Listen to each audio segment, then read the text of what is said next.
Hello and welcome back to the Only Fools Love Horses YouTube channel. Big weekend for National Hunt Racing, fully into the swing of things now with Cheltenham in the rearview mirror. We've got the Charlie Hall Chase, we've got a Grade 1 Ladbrokes Champion Chase over in Ireland to get stuck into. We've got Lee's favourite horse in training, we'll sure get stuck into as well. And I'll make a reason to shoehorn the real whacker into conversation. Yes, it's a big weekend, gentlemen. Lee, we've got not the real whacker, we've got Gerri Colombe. Got some good racing, and we've even got the Breeders' Cup, so you must be really excited for this weekend. Well, not so much for the Breeders' Cup, but definitely for Gerri Colombe. I'm really looking forward to seeing what he could do this season. I thought at the entry, I thought he was great, and to be just denied in that Brown advisory was sickening. But I think he'll take the world of beating this season. Yeah, we'll get stuck into that when we get round to the Ladbrokes Champion Chase for sure. Harry, did you have how was Cheltenham for you? Did you watch it? Did you have a good time? Yeah, I did. I did watch it. To be fair, I thought there was plenty. There was Gavin Cromwell's heyday, wasn't it, on the Friday, and then on Saturday you also saw some brilliant results as well. Whether the substance of form is something to go by, looking forward to the rest of the year, it's a little bit doubtful. But it was good to see racing back. Obviously, the handicap marks came out today and the amendments, and seeing Alex Desobo got £4 for falling at the last. I think that's absolutely ridiculous. I mean, Very harsh, I think if those two actually met again, obviously the winner, is it Dancing on My Own? I think Dancing on My Own. If they actually met again, Dancing on My Own would end up £2 better off. And you think for a horse that's got £4 for falling at the last, and a horse who only got £2 for winning the race, how on earth is that? Does that make sense? But to the powers that may be, well done on making those handicap amendments. It's just bonkers, Ash. But the jumps is back, and I'm all for it. I actually don't hate the £4 rise for Alex Desobo. I hate it more if that's correct about Dancing on My Own getting £2 and Alex getting £4. That doesn't make sense in my head. But I don't hate the £4. You know, it's something like it's from the third last in, or is it the second last? Second last, I think they have to jump the second last. Yeah, where the handicapper can have an assessment. And let's be real. I said this, and I think Lee has a different opinion for this, but I thought Alex Desobo was going to win the race. So look, if he probably won the race, he probably would have got 6 or 7, you know. But he's travelled to the last. He's looking like the winner. He's been given £4.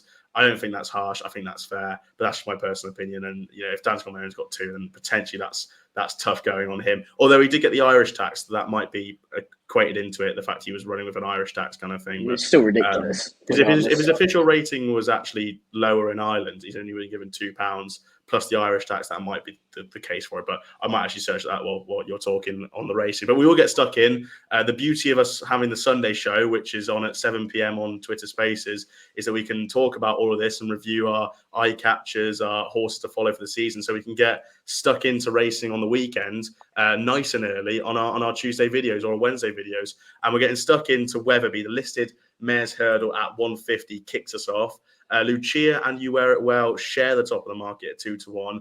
Katira in there 5-2, having finished second to Irish Point at the Grand National Festival when we last saw her. And then it's a big gap to Solsada in there at 12-1. Stainsby Girl at 14s. Harry, I'm gonna open the floor up to you first of all. What do you fancy in the opening race we're looking at, the listed Mares Hurdle? Yeah, a race dominated by Dan Skelton in recent years, the likes of Molly Ollie's Wishes, who's been superb in this race, and everyone knew if Molly Ollie's Wishes turned up, it'd be kind of her race, as she's primed for this sort of race. And I'm sticking with the Skeltons. I think Katira's got a massive chance in this. I can see her being targeted for this race. I'm a little bit biased because I have mentioned that Utoxeter runners who have won have tended to go on to better things. We've seen it so many times this year. Look at the likes of Lookaway at the weekend, who excelled at Utoxeter and then went to Cheltenham. Well, I'm hoping the bingo box. Tick the box. Well, exactly. But this Katira started off at Utoxeter on soft ground. I know we were talking a little bit off camera about whether she prefer the better ground or the softer ground. Well, she's 2 from 2 on soft.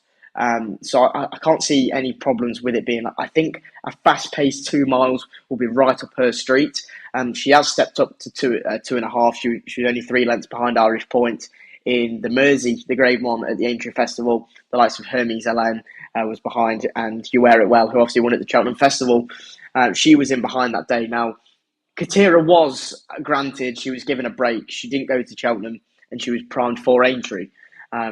So I just think that despite that, I think she does have the class. If she did line up in the mares race at the Cheltenham Festival, I think she'd have ran well. But that was You Wear It Well's honour, and Lucia was behind You Wear It Well that day.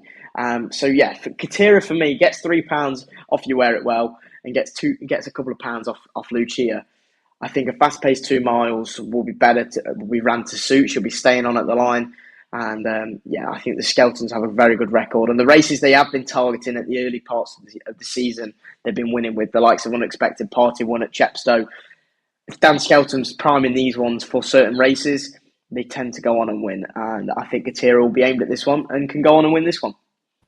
Yeah, it's an interesting race. I think you can make a case for a lot in there, and I think that's the beauty of the market being twos, and 5 to 2. Lee, you might be taking one at a bigger price though to take on the three at the top of the market. Yeah, just look, I'm unsure if Lucia will go. The kind of crossed form lines throughout last season. Lucia was behind You Wear It Well, beating 4 lengths in the mare's novice when she won the race, but she was about 15 lengths behind Katira in the Grade 1 at Aintree, what Harry mentioned. So they've crossed form lines. Lucia, I just don't think she might take her chance. Katira, I think the Skeltons are on about a 7% strike rate in the last 14 days. That they haven't been in top form. Harry says Unexpected Party won, but he won a race that fell apart for me and was just primed that little bit better. So like I say, that the form isn't too strong currently. So I'd take her on. You Wear It Well has her chance for sure. I think she'll like the ground. But I just thought Stainsby Girl likes it fresh, won a couple of times, first time out in the past few seasons, and will relish conditions. So at a price, Stainsby Girl would be an each-way play for me, as I don't think Lucia will take her chance. So yeah, one each-way play just by kind of default. Stainsby Girl looking for a hat trick, having won on her last 2 starts. Yeah, like I suppose with the complexity of the race and the competitiveness of it, it's only fair that I go for a completely different horse than you two. I'm with You Wear It Well. I tossed and turned about this a little bit because I can really see the case for Katira, and I sort of explained off camera that if they were both lining up good to soft grounds, I'd probably be siding with Katira. But with the rain that's coming in, it's raining as we record now on Tuesday. It's meant to be raining in Wetherby. It's meant to rain on Wednesday and on Thursday, and even a little bit before racing on Saturday. So it's officially soft ground. I think it'll be that or thereabouts, even potentially maybe a bit worse, but you don't know how the ground will sort of fare on that stage. And I think that will suit You Wear It Well perfectly. You know, she's a proper galloper, and you can see her. You can see why Connection may be going down that mare's hurdle route this season, because you could easily see her step up to 2.5 without a problem. Whereas Katira looks like I know she's won over 2.5, but she looks all speed. She looks like she has a lot of speed to her. So that 2 mile test should suit her. But you know, she's a proper galloper. She was second to Hermes Allen in the shallow. Then won the mare's novice on fairly soft ground there as well. Her best form's on soft, and even when she disappointed at Aintree, when it was officially good to soft, I think that was a bit quicker than described. It was Grand National Day. The time was only 5 seconds slower than standard. You know, Irish Point when won the race, and Katira's in second. I think that's probably just a touch too quick for her. I think Jamie Snowden will have a fairly prime for this, and I can hope for a big run. You know, she's a big enough horse, and I think she's slightly bigger than Katira, and she's got a nice galloping action about her. So it's 2 to 1. It's maybe not a race I'll be diving into, but at this stage, with what the information we know, You Wear It Well gets the nod for me. The next race, gentlemen, is the race directly after the Bet365 hurdle, the Grade 2, also registered as the West Yorkshire hurdle. Time Hill, having been over fences last season, had the one run over hurdles as well last season. He's going down the hurdle route this season. He is 9 to 4. Dashel Drasher got that form with Cider Burley in the Stayers hurdle in there 11 to 4. Ahoy Senor is entered for the race, but also entered for the Charlie Hall Freeze. Galore 6 to 1. Botox Haas 8 bigger about the rest. Lee, I open it up to you. What do you fancy in this race?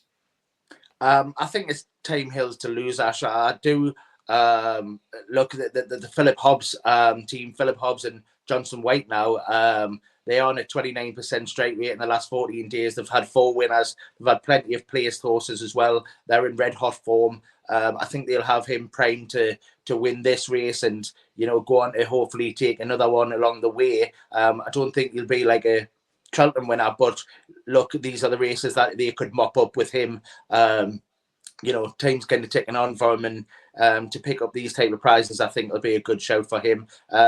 I think a Hoyson will probably take his chance in the Charlie Hall. I did see that they'll mention that they'll stick to chasing and try that, but then they'll have the option of going back hurdling and a stay as hurdle route. But I think they'll take the chance in the Charlie Hall over this race, and I think Time Hill will be that slightly bit short and be ready to run.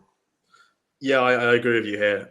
This is more of a betting contest for me, and in fact, that I'd be happily back Time Hill at 9-4. I think Dashel Drasher, and Harry might probably go into this a little bit more, but I think Dashel Drasher is a fair horse and showed some brilliant form last season. And even that second to Noble Yates over fences in the Many Clouds Chase, really, really good, solid horse. I just think he likes to come on for his runs a little bit, especially now with his age of 10. He won on first start last season at Aintree on soft ground, but he beat Vardarev by 2 lengths, looked a little bit laboured that day.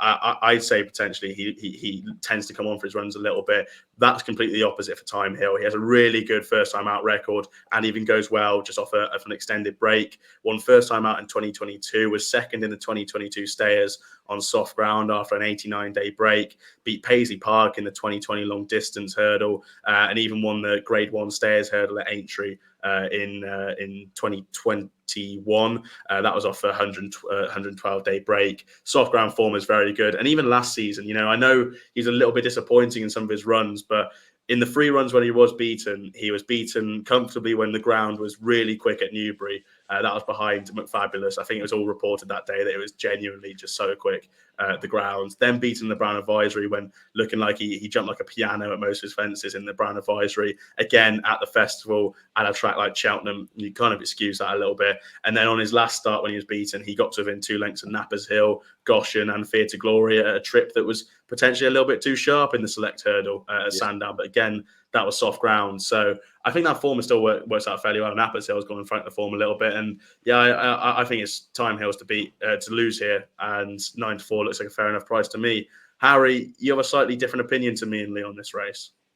Yeah, I think Dashel Drash is the one that kind of always gets overlooked. I mean, I don't think this horse gets enough credit for what he's actually shown in his career. He's won just short of 380,000 in prize money. He's been so good for Jeremy Scott, and obviously the flagship horse for the yard. This horse, obviously, you did mention it briefly, but this horse went to Aintree first time out last year around this time and beat Vordarev, who on paper should never have be beating Dashel Drasher, and he didn't. But the likes of Bruno Storm and Langerdam were in there. Obviously, Bruno Storm, I think, unseated rather at the first or the second that day. So the form wasn't that good, but that was over 2 mile 4. And I mean, I know you said it gets better with his races, and I agree with that. But I just think this horse is just so game and doesn't know how to run a bad race. I mean, he was second, after that controversy in the Stayers hurdle, wasn't he, last year with Tihupu? And I just think 11-4 is a big price for a horse who will just give you a run from the money from the front end. He jumps well, he stays forever. And I think you can disregard the race at Aintree because it was after a long season. He tried to make all on as you mentioned, quick ground. It was effectively good ground, wasn't it?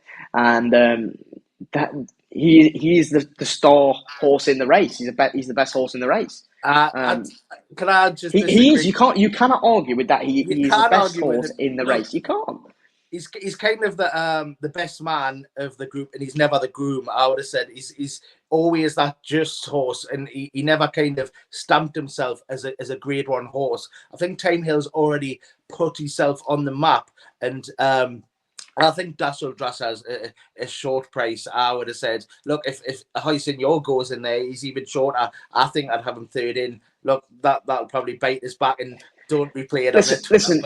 Time Hill has not won a hurdle race since 2021, and Dashel Drasher, he's not these type of races are there to be mocked up for Time Hill this season. They could well be, but Dash or Drasher, you know what the score is. It's hurdles all the way through, from the front, every single race.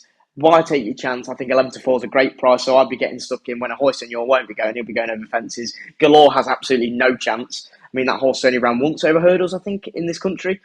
I might be wrong, but he's been plotted for that Cheltenham meeting, and he's effectively £10 lower than his chasing mark. So he could have a nice pot over hurdles. Who knows? Botox has. See, Caelan Quinn has already been dropped up for this horse, and this horse obviously won under Caelan Quinn at Haydock in the Grade 3. I can't think of what it's called now, but he did win at Haydock.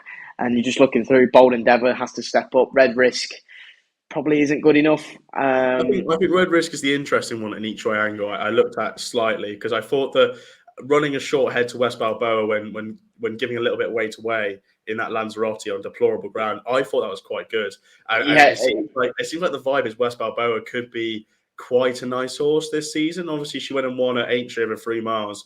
I think there's a vibe that she's a bit underrated in the mare's hurdle division or whatever division she's going to go into. So I think running close there, Red Risk. When I think last season he was just slow to come to hand a little bit. I thought, he won at Newbury, and I don't think Nichols really expected it. I remember when speaking to him, he won at Newbury, and then he went in for his second there. So I think he's an interesting each way player.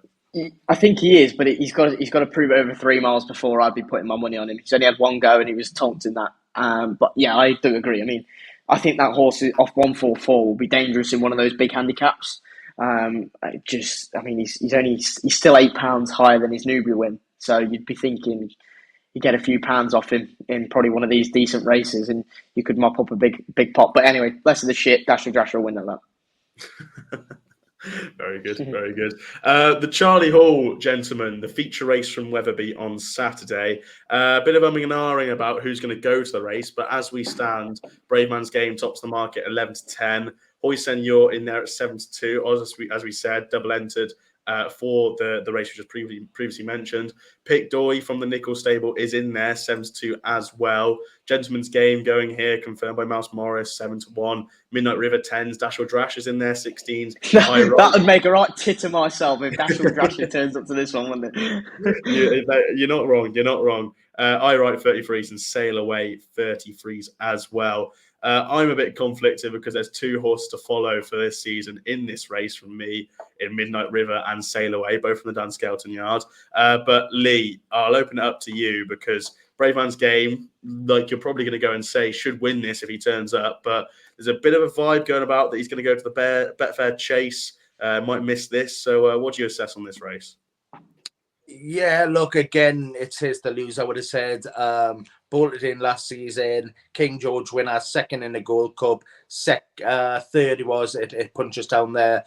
He has the best form. He kind of miles clear for me in this, but whether I take his chance, I just would say it to people watching this as well, and we probably all say the same, is all our bets are kind of if they run this week. Normally we can get a good price about some horses. Time Hill, I personally think is an all right price now because I think a High Senor will take his chance in this race. But this race, I think, just a watching brief. If Bravemansgame takes his chance, he'll win it for me. I do like Gentleman's Game as well, though. I think, Rob Coe have got a couple of good chances. Gerri Colombe, of course, and this horse is going to take his chance here. I thought it ran a solid race last time out and just might be the improving type after that pipe opener. So, yeah, maybe Gentleman's Game. I'm not a fan of Pick Dory. I just can't warm to him for some reason. And a High Senor, he'd be probably the danger at the Gentleman's Game if Bravemansgame doesn't go. Yeah, I like Pick Doy, but not for this race. I sort of mentioned on our Sunday show that we just did. I think Pick Doy is a bit of a horse to watch this season. I think he's really on the up. And speaking to Johnny Delahaye after the win of Blue King Doru at Cheltenham, saying that usually Pick Doy goes into the fields for the summer in a bit of bad form, but this season he went into it in really good form. He's come out looking like a tank, and I think he's going to be quite interesting. I'm not going to back him because 7-2 is skinny enough for me, thinking that he might not stay the distance. Though Wetherby 3 miles. It's probably one of the more gettable 3 miles in the country. So like he could get it, but at 7-2, I'm willing to leave him personally. But I think Pick Doy is a horse very much to watch this season. Harry, what do you fancy for the Charlie Hall? Ahoy Senor for me, Ash, purely on the basis that I don't think Bravemansgame will go. If he did go, would you still take him or not? I wouldn't probably have a bet in the race if they both turned up. But I think if Bravemansgame did go, I think he should win, as he cleaned up last year. I think you could take that form with a little bit of a pinch of salt, just that actual race itself, because Ahoy Senor went off like the clappers, never looked like he was going, and then he kind of tailed off. And then the horses Bravemansgame beat, you'd be expecting him to do that, especially given, looking back in hindsight, that he was second to Galopin Des Champs in the Gold Cup. So looking towards this, if they both turned up, I think Bravemansgame would win. But I would take a chance on Ahoy Senor if Bravemansgame didn't turn up, because as I mentioned in the Horses to Follow episode, I think he has unfinished business in this division this year. He was going sweetly enough in the Gold Cup before he tipped up at the same fence that he made a hash of in the Brown Advisory, is it? Against L'Homme Presse, who's another horse that you need to keep on your trackers this year. I think he's going a little bit forgotten. And yeah, he has that running style where he attacks his fences, and he might be prone to throwing in a hash of a fence, but on the whole, he jumps brilliantly. And Lucinda mops up, and I think we've all said it. She's going to have a good season this year. And I think he's certainly one to keep on side. 169 officially rated. He's clear of these, clear of the others. Bar Bravemansgame. One at a bit of a price, Ash, and it's not Sail Away. It's the other stablemate, Midnight River. I think this horse is a very, very good horse, and I think his entry run was superb. Whether he wants the ground too soft, that would be my worry for him. Although he has won at the Cheltenham meeting, I think it was the January on New Year's Day. He'd get lapped off these. He'd get lapped. Listen, I think if you gave me a match bet between Gentleman's Game and Midnight River, I'd be taking Midnight River. I'll take that. If you want to take that bet, I'll take that bet. We'll have a tenner on it. Midnight River, Gentleman's Game. What price are you giving us? Well, we'll just have a tenner match bet. Just all right. Whoever wins, we'll pick Dorhy. I think it's an awful Grade 1. I think Fakir Duderi's had cheap pieces on for the first time and just never looked like winning. Manila Drama, I mean, that horse keeps running in Grade 1s, but will never win one until I've got 2 holes up my horse. It's just never going to happen. And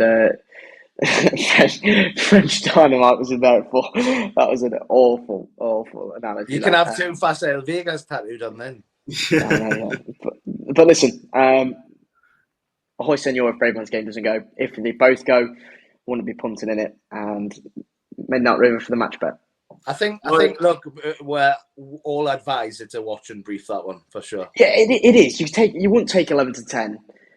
Bravemansgame. He was 4 to 6, and now he's 11 to 10. You know, I don't know if the rating's on the wall already. Yeah, well, I think the actual entries for I think the 15 have actually been entered as we're recording now for the Haydock, and they're all in there. Aplutard, Ahoy Senor, Bravemansgame, Conflated, Korak Rambler, Envoy Len, Galia de la Toe, Gerri Colombe, L'Homme Presse, Midnight River, Manila Drama. Again, will not win that race. Manila Indo, Protector Out, Royal Guy, and Shishkin. Shishkin's an interesting one in that. I'm gonna weigh in on the conversation. I might even have a bet on this anti-post because I can see the price coming in shorter if the likes of Bravemansgame doesn't turn up. I like Midnight River. I do. Yes, like Ash. Good man. I do. I just had to search up my own tweet there because I remember Dan Skelton saying something about the ground for him. Before his running the plate, he said, I think he'd love the ground, good to soft for the plate kind of thing. So maybe that's my one worry about him, the distance and the soft ground. But look, he has form on it. He won at Cheltenham on soft.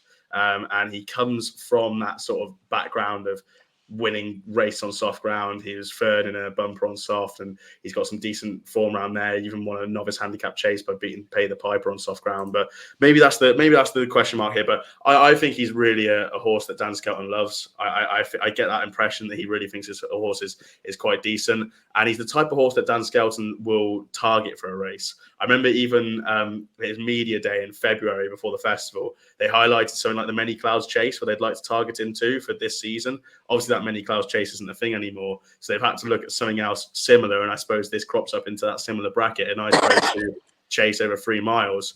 I think he's a good horse, and look, that Aintree run, I thought I was really impressed by that. The way Ash, what do you do with him this year? What do you do? Because he's rated 156. Look, I mean, it's a little bit. You just keep getting drawn into these Mr. Fisher types, and that they're not at the top level. Like, it's as simple as he's a handicapper. He's not going to win. It's simple. He is snookered if he doesn't run well on the weekends, or if conditions go against him, he may not run well, so that's fine. But if conditions to his liking and he doesn't run well on the weekend, he is snookered in the fact, very much like Corrick Rambler, snookered in the fact he's got a high rating. But I think he's good enough. And he gets £2. He gets £2 from the likes at the top of the market of Pic D'Orhy, Ahoy Senor, Bravemansgame. I know that doesn't mean much, but it pulls him a little bit close to Pic D'Orhy on official ratings. He'll stay the trip, and I think the way he won at Aintree, giving away so much weight to a really well handicapped bow to greatness, and how he just went away at the line and then went away to the line, ran through the line. I think he'll get every yard of this distance. He's a proper 3-mile chaser, and the Skeltons do think a fair whack about him. 10-1. If he wins this, right, that means none of them have been ready. Like a High Senor is bombed out. Bravemansgame hasn't went. That's the only reason he can get it. I really honestly do think strongly that it turns into a bad race if he wins. I think if you look at it from this perspective, if you say that Bravemansgame isn't going to go, which it looks like he's not going to, but if he does, then this is a conversation completely hypothetical. Yeah. If Bravemansgame doesn't go, then that's one gone. Ahoy Senor likes to come on for his runs, and he's a horse that likes to win his races sort of towards the back end of the season when other horses have been slightly disappointing. I have that personal opinion. Pic D'Orhy, I've mentioned the reason why I went backing him, and the fact that I think does he say the trip? I don't know. Gentleman's Game, I think, is a nice horse, but I think there's potentially a nice handicap chase somewhere with him. Would I have him down as a proper grade 2 chaser who can beat these lot? I don't think so. And then looking past that, Dash or Drasher probably won't turn up, but if he does, I'd like to say Midnight River has the beating of him. Right's been one for looking like he's going to be running in these veteran chases. And look, he's still a good horse, but I think he's one of those veteran chases. And Sail Away, I like Sail Away, but I think Sail Away might be a horse that either, if he does run, he might be a nice little prep for something like the Sefton or the Coral Gold Cup. But you don't want to blow that mark, 145. That's still a dangerous mark. That's a beautiful mark for Sail Away. Honestly, fantastic. And look, Midnight River, I'm interested why they're running him in this race, because he looks like, I thought he was going to be a type to go to something like the Coral Gold Cup. But I was literally going to say that. He screams Coral Gold Cup to me. Maybe 156 is too high, and maybe they just think he's good enough for this. The need to run in these. Look at Corrick the other day. Yeah, they have to try and get either a mark down or keep running these type of races, and I just don't think he's good enough for it. But he's 10-1, 10-1 for the Coral Gold Cup. Yeah. So see if you can get the. I'm joking. I was going to say to win the Charlie Hall and then win the Coral Gold Cup. We'll stick with Charlie Hall for now. We'll stick with Charlie Hall and we'll hope for the best. Look, that's my reading of the race and how it could fall into the lap of Midnight River. But I do accept that there is reason to be to have question marks about Midnight River. But I'm happy at 10-1. Look, you have to be happy enough to take a price like that to take the risk. Over an Island, gentlemen, the grade 1 that we need to cover is the Ladbrokes Champion Chase, 235 down Royal. Gerri Colombe, 11-10, topping the market. Conflated, 7-2. Manana Indo, 4s. Envoy Allen, 6s. Astrid Meadow, 12s. Bigger prices about the rest. I suppose I have to go over to Lee first of all, because Gerri Colombe is I'm the fan club. Horse. Yeah, favourite horse in training. So I assume you're with him. Yeah, obviously, I'm very much team Gerri Colombe this season. I think he was beating a tab paper against your horse, the Real Wacker, in the Brown Advisory. I think he'll stay all day. He's very much a Gold Cup horse for me, and I think this is a great starting point for him. Manila Indo, I thought he was entitled to win the last day against the likes of Conflated and stuff. Conflated needed the run, but he was very disappointing. Manila Endo goes well fresh. I don't think he's a be as fresh this time round, and he's 10 turn 11. Conflated, he's gone for me. I can't have him after that last run. I know, and look, he's won a couple of races, grade ones, but the fact is there weren't strong races at the time. And looking back, I just think, yeah, he's not one I'd be taking to war with me. And Envoyalen as well, he was disappointed, beaten 8.5 lengths the last day. Second was that Gentleman's Game, and yeah, again, disappointing. I think he's an in-and-out horse now. I just think maybe he's had his time. I just think Gerri Colombe, at his age, can go on improving. The on about the meeting might not even be on because it'd be that heavy. He'll come there swimming, and he'll definitely relish conditions. And it's a good starting point. Gordon really targets this meeting as well. And yeah, all on Team Gerri. Yeah, like I suppose. Look, I can't dislike the horse because I'm a massive fan of the Real Whacker. So to only finish right behind the Real Whacker, you have to like the horse, and I suppose that goes for a lot of people on Twitter, and vice versa. Really, if you don't like the Real Whacker, then you don't really like Gerri Colombe too much. Like that's a dig at me, that, because look, no, it's I know it is. I suppose you do fall into the category, but you're not the only one. That's why I'm sort of bringing. You think, and people think because I like Gerri Colombe so much, I don't like the Real Whacker. I just don't like the Real Whacker for the Gold Cup. Look, he's a great jumper, and he's won that fair and square. Like, you can't argue. But Gerri, in one more stride, he's up on the line. He just didn't have the best of runs. He goes to Aintree. He absolutely jumps like a buck. He's bolted in and shows his true class. He's only been beaten just by a tab paper off the Real Whacker. Otherwise, he'd be unbeaten. So, look, that run was all wrong for me. And I just think on a different day, 9 times out of 10, he would have beat the Real Whacker. I don't think he liked Cheltenham that much, to be honest. But that's just my personal opinion. I think he jumped too slow at his fences, and he gave too many lengths to the Whacker down the hill, and he took so much stoking up to get there. At different tracks though, like, come a March in a Gold Cup track, that extra distance, I just think he'll eat up that hill, and then he just didn't jump right on the day, but he's prone to that. He's done it in the Silly Eyes as well, a couple of sloppy jumps, but he showed his class at Aintree, and he jumped cracking for me. And I just think he'll be a different beast, and I can't wait to see him on Saturday. Yeah, look, he's a nice horse, but I would I be steaming into 11 to 10? Probably not. I'd be happy to take him on, I think. Harry, Gerri Colombe, is he for you? I think it's a great price, Ash. To be fair, 11 to 10. If you're a short price punter, I mean, if I'm having a fun bet, I won't be steaming into 11 to 10, but I'd just throw it. I think he's bank material. I can't see anything that beats him in that field. Conflated was awful last time out. Manila Indo, I think that horse probably has 1 or 2 races a year. This horse will be. Manila Indo will go to the Savills chase on New Year's Day. The one he beat. Statler, wasn't it? Yeah, he beat Statler.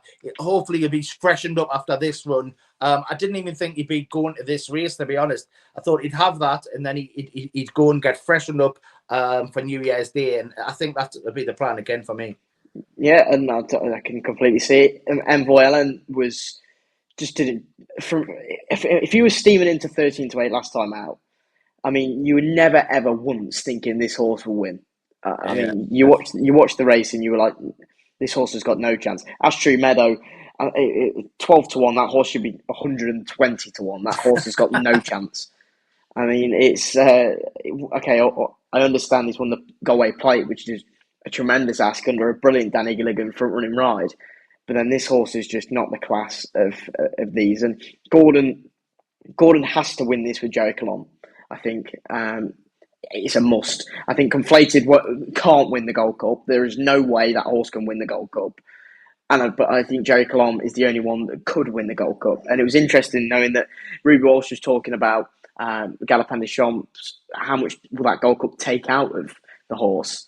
Bravemansgame, the same. We don't actually know. They were both beaten at Punchestown. They both didn't look fully fit.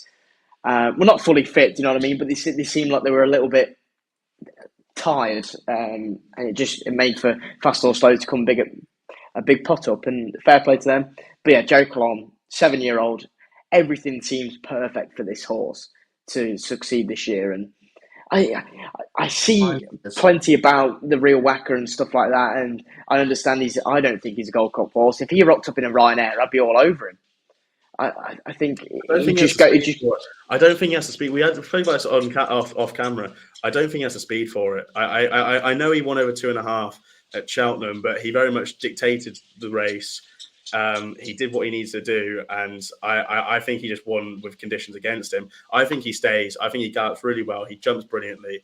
I know it's a completely different conversation to the races going on the weekend, but I think he's more of a Gold Cup horse than a Ryanair horse. That's me personally. Yeah, it is. But I'm not being. If you ran that race again, the Brown Advisory, I'd be backing Gerri Colombe every single time to turn the odds. I just would. But that's it's a story for another day, isn't it? It's not the real Whackers Day. It won't be his day this year. It'll be Gerri Colombe's day. So I'd get. If you're a big punter, people that listen to the channel, they might be, but punters will see 11 to 10 Gerri Colombe on Saturday as probably a gift from the gods, and I can understand why, because I can't see any horse that beats him. I don't know if they'll see that. I don't know if they will. If serious punters are watching this, first of all, what are you doing with yourself? Second of all, I don't think that's the 11 to 10 a gift. You know, I disagree with your statement, Harry, where you said Gordon Elliott has to win this with Gerri Colombe. I think he does. I think he does.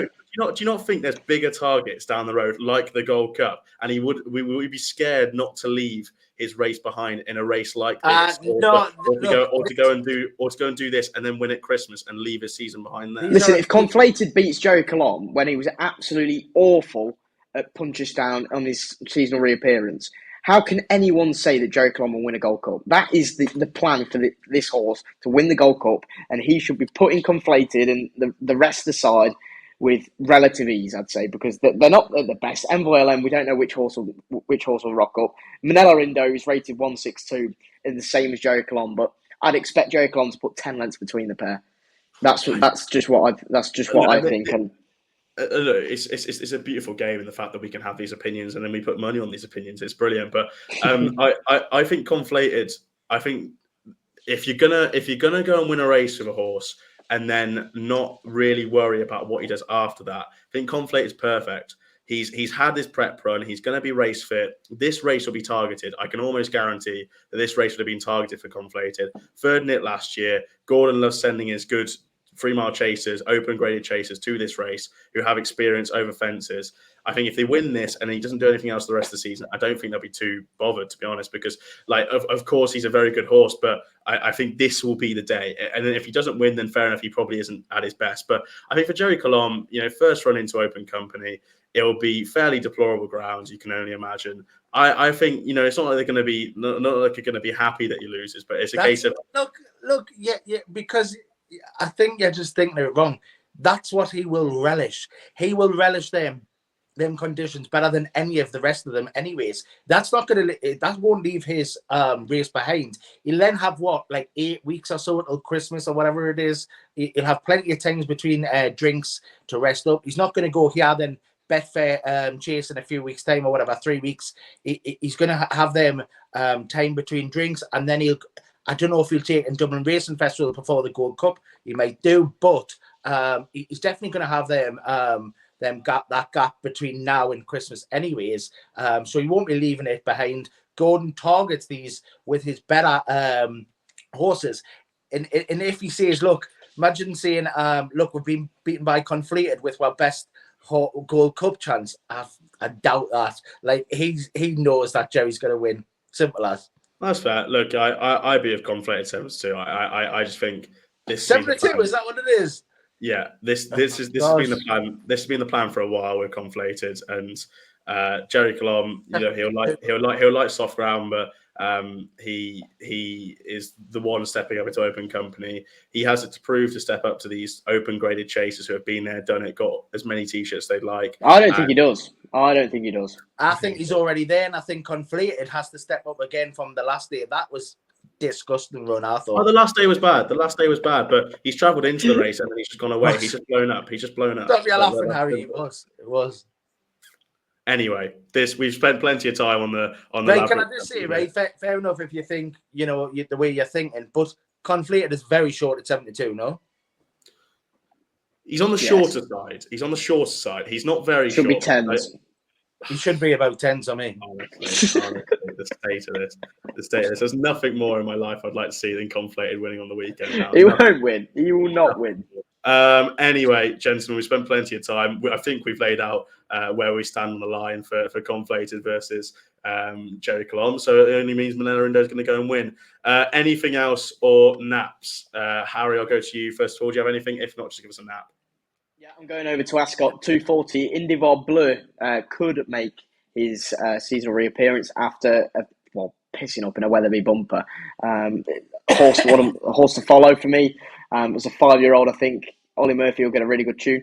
Matterhorn is in there for the Paul Nicholls yard, and that rated 122 officially. I think that's a good benchmark. So fingers crossed, Indivar Blue can do the business. In the 205 at Ascot, it's a very, very good handicap chase, worth nearly 60 grand to the winner, which is pretty valuable. And you've got the likes of Fernando Sivila.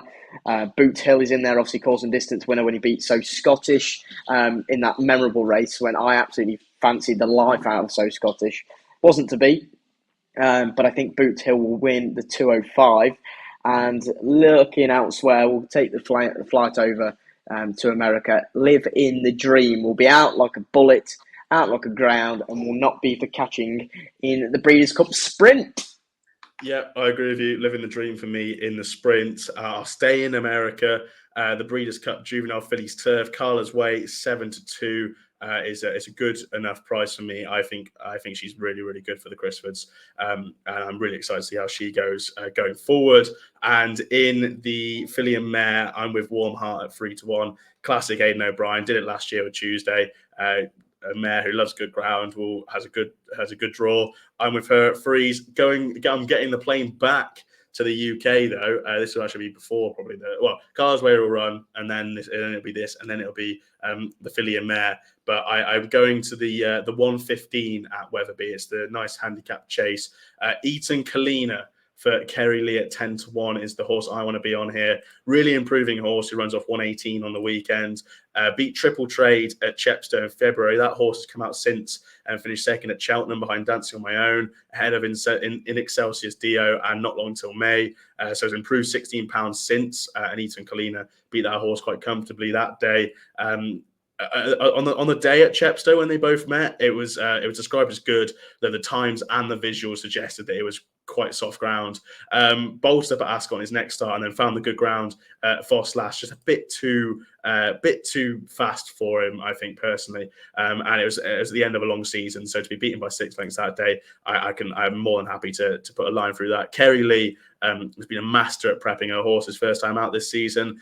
We saw it with Nameen Lyon, in the Welsh Champion Hurdle, and there was a horse that won at Wincanton on Sunday, Crackheline, horse that won first time out. So she's been a master at doing that this season. 10-1 for Eton Kalina in the 115 at Weatherby. I'll go nap wise.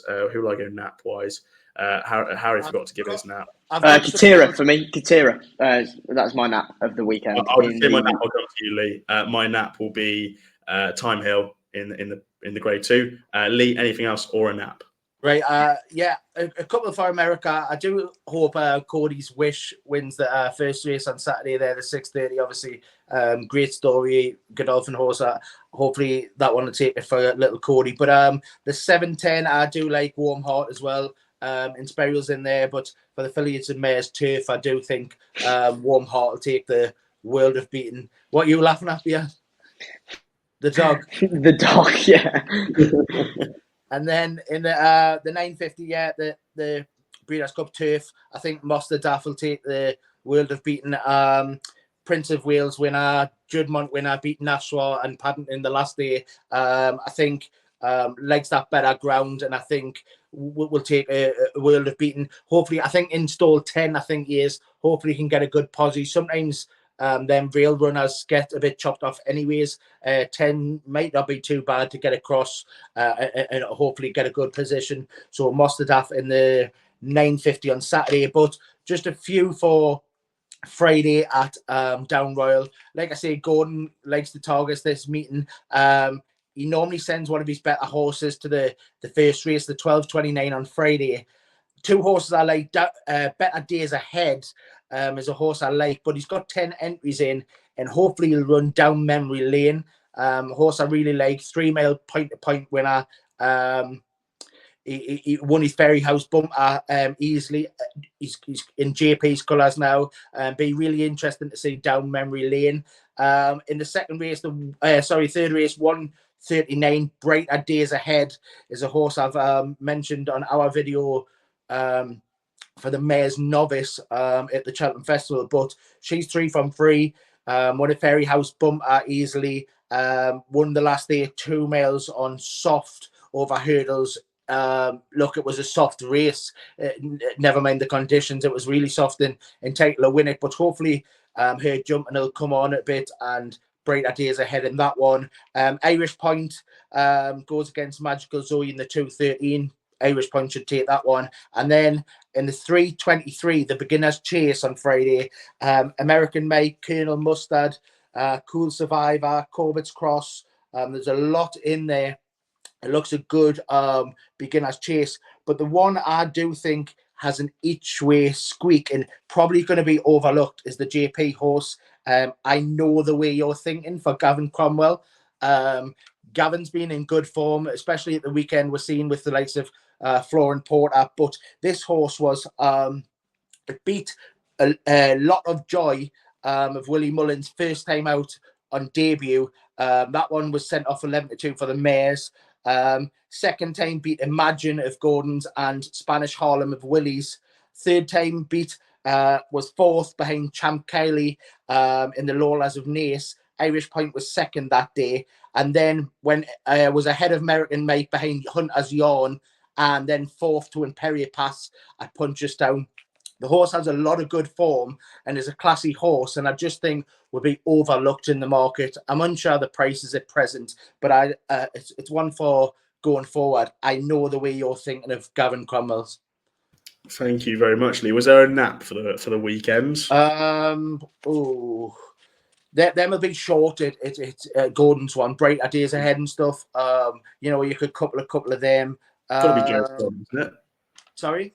Got to be Gerri Colombe, hasn't it? The nap. Gerri Colombe, you look, is even money. But I do think Time Hill's probably a good price at 9-4 currently. Gerri Colombe at even money. Look, he's going to be my nap of the weekend, and I hope he goes well. But yeah, look, I think Time Hill at the prices 9-4 is probably the player for the nap. At least Lee, you might know.